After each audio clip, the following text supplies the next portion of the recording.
आबगाहों का आलमी दिन। मौसमियाती तब्दीली और ताज़ा पानी की कमी ने पाकिस्तान के आबी निज़ाम को शदीद मुतासिर किया है। वेटलैंड्स ऐसी आबी ज़मीनों को कहते हैं जिनकी सतह गीली हो, जहां पानी मौजूद हो। ऐसी ज़मीन ताज़ा पानी का चश्मा भी हो सकती है। इसमें समंदर के किनारे मौजूद वो ज़मीन भी हो सकती है जिसकी गहराई 6 मीटर तक हो। वर्ल्ड वेटलैंड डे की मुनासबत से accountability lab, Pakistan green media initiatives और वफाकी Urdu university of art, science and technology के ताउन से सेमिनार का इनेकाद किया गया, जिसमें पाकिस्तान के तूलो अर्ज में मौजूद वाटर बॉडीज के हवाले से तफसीली ब्रीफिंग दी गई। सेमिनार से खिताब में इकोलॉजिस्ट रफीउल हक का कहना था, पाकिस्तान में 250 वाटर बॉडीज अहमियत की हामिल हैं, जिनमें 19 वाटर बॉडीज ऐसी हैं जिन्होंने आलमी सतह पर अपनी जगह बनाई है। ताहम पाकिस्तान में वाटर बॉडीज की सूरत हाल तशवीशनाक है। जो हमारे यहाँ आफात आती हैं और वेटलैंड की हेल्थ कॉम्प्रोमाइज होती है, so this is one of the major issue. और ये उसके तरीके ये हैं, कहीं पे इंक्रोचमेंट है, कहीं पे डिफॉरेस्टेशन है, कहीं पर अर्बन इंडस्ट्रियल डेवलपमेंट है, कहीं पे इरिगेशन स्कीम्स हैं। तो ये एक दूसरे के ऊपर जो है ना ओवरलैप करते हैं।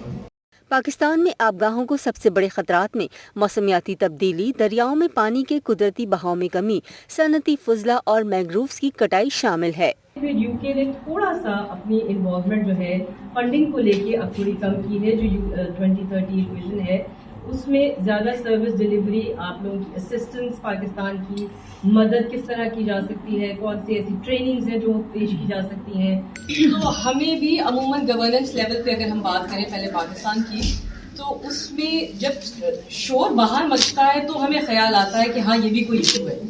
फिर हम वापस बाहर की तरफ ही भागते हैं कि अब हमें इसके लिए कुछ हमारी मदद कीजिए, कुछ हमें समझाइए, कुछ फंडिंग अगर हो सकती है तो वो भी कीजिए। ये हमारी एक बड़ी गवर्नेंस लेवल पे एक बड़े शैलो किस्म की एक चीज होती है, जिसका मुझे खुद पर्सनली बड़ा अफसोस है। इस सेगमेंट ऑफ सोसाइटी, स्पेशली जो यंग पीपल है अंडर द एज ऑफ 30, इनको हम किस तरह इन्वॉल्व करें to climate governance, climate change, climate finance, क्योंकि ये कोई मामूली टर्म्स नहीं है। ये शायद हमने इसको बहुत ही कॉन्वर्जेशन वाइज तो बड़ा हमने इजी बना दिया इसको, मगर these are very technical, very sophisticated, and this is one of the reason why Pakistan being one of the most vulnerable country in the world still suffers from access to climate finance, because we do not have the capacity to access this. छोटे छोटे इक़दाम जो है ये बहुत बड़े impact. तो मुझे खुशी है कि कम से कम ये मेरे 3 मैसेज हो, मुझे खुशी होगी अगर ये 3 मैसेजेस आप यहाँ से घर लेकर जाएं। प्लास्टिक की थैले का इस्तेमाल कम से कम, जहाँ मौका मिले दरख्त लगाइए, और आप लोगों की थोड़ी सी मैं तवज्जो इस पर भी डालूंगी कि आपकी ये नालायकी है कि आप यूनिवर्सिटी में इतना बड़ा रकबा खाली पड़ा है, आपने प्रोजेक्ट क्यों नहीं लगाया। रामसर साइट्स यानी आबगाहों की जगह। पाकिस्तान में रामसर साइट्स की हिफाजत के लिए मुख्तलिफ इकदामात किए जा रहे हैं। माहिरीन कहते हैं पानी को ज़ख़ीरा करने के लिए छोटे डैम्स बनाना मुस्तकबिल के लिए अहम है। फ़िज़ा में कार्बन को ख़त्म करने के लिए दरख्त और पानी के ज़ख़ायर के किनारे वेटलैंड का तहफ़्फ़ुज़ करना ज़रूरी है। Shazia Arshad, ZS news, Karachi.